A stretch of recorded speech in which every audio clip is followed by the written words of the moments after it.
Hades is not evil. And I'm actually gonna shock you a little bit here by proving to you that Zeus is the worst of the gods in Greek mythology, and Hades is actually a good guy. In a way, Hades is that misunderstood loner kid that has no friends, while Zeus is the golden, lightning, shining quarterback superstar that everybody likes because he's popular and he's actually a terrible person. So, hey, all the loners out there, let's stick up for my man Hades real quick, and let me prove to you that Hades is a good god. But where did that whole Hades perception go wrong? The evil Greek devil idea, where did that come from? It probably starts with the 1997 Disney Hercules movie. But that movie got everything wrong. Everything. Zeus is not a family man. That dude cheats for sport.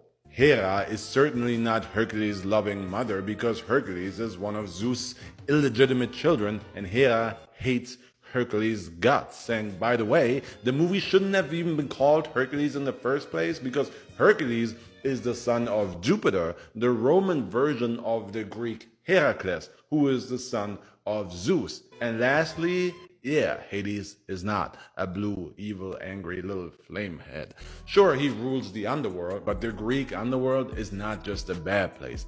Everybody goes there after death, good and bad. But because it is after death, people aren't exactly fans of the underworld. And that's why even the ancient Greeks feared Hades and worshipped his brothers Zeus and Poseidon. Why? Hades rules over that which is inevitable. Death. You can pray to delay it, but you'll never avoid it. Zeus and Poseidon's main party trick, meanwhile, is lightning and sea storms. That's not so constant. So as a mortal Greek, you're led to believe that your prayers actually make a difference with them. You worship Zeus and Poseidon, and they have the mercy of not striking your farmhouse with lightning or sinking your boat while you're out at sea in a storm. But death with Hades always comes. So it's like, this dude Hades isn't even listening to our prayers, yo. Like, it makes him seem less humane than his brothers, and in turn made him feared, and his worship and temples even became a taboo in ancient Greece. But the underworld that Hades rules actually includes paradise. Yeah, the whole heaven being up there, hell down there, it doesn't work like that in Greek beliefs and mythology. Up there is Olympus with the gods, but the underworld also includes paradise. It includes Elysium, where all the good people are just chilling and hanging out. All of that, all of the entire underworld, with the bad, with the hell, with Tartarus, with all the bad stuff. All of that is what Hades rules over. There's nothing evil about it. In fact, he's the only god that really takes his job seriously. Like Zeus's care of the living and Poseidon's treatment of the mortals. They're out there murdering, abusing, kidnapping women. Hades was a stickler for rules, the only one really doing his job, really ruling properly. So he was a boring guy. While Zeus and Poseidon and the rest of the gods were partying, making appearances in the human world, just being part of every story, basically having more drama than a telenovela, Hades barely left the underworld. He was married to his job, married to order, and that only made him seem even weirder. The loner hanging out with the dead. It's not a good Tinder profile. And it fit the already biased and fearful opinion people had of him. It's like Zeus and Poseidon are the cool kids from the football team basking in glory while they're actually terrible people. And Hades is the good-hearted loner that is misunderstood because he keeps himself. So he's labeled as evil. Like seriously, I could do a whole video essay on all of the bad deeds of Poseidon and Zeus. The one bad deed you can hang over Hades' head is kidnapping Persephone. And yeah, kidnapping is not ideal, but kidnapping women, yo, Zeus and Poseidon did that before breakfast. You get me? There's nothing to them. The things these two do to women, I can't even say in this video. I can't. It's that bad.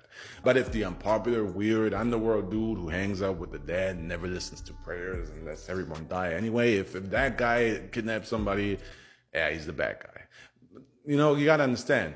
Hades kidnapped Persephone after she was promised to him. In fact, Zeus set that up but forgot to tell her dad, so in a way, he set his brother Hades up to look bad. And then Hades kidnaps her, marries her, falls in love with her, she falls in love with him. He's actually it's a loving, faithful relationship. Yo, Zeus and Poseidon wouldn't know what faithful and loyal means if you slapped them in the face with it. In fact, if you slapped them in the face with it, they'd probably murder you and your entire city out of spite. Because that's what they were like. They were moody sociopaths who were the root of many catastrophes and disasters. If you're going to hold the Persephone kidnapping thing against Hades, why do we paint Zeus and Poseidon as good guy?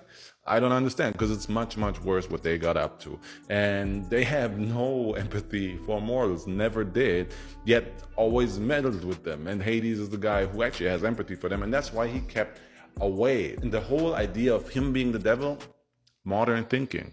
Yes, he takes care of the underworld.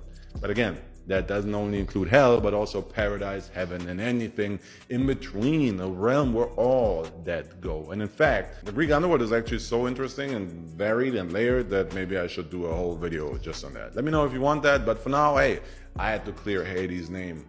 I hope I did a good job. I got passionate about this. Zeus, now you know.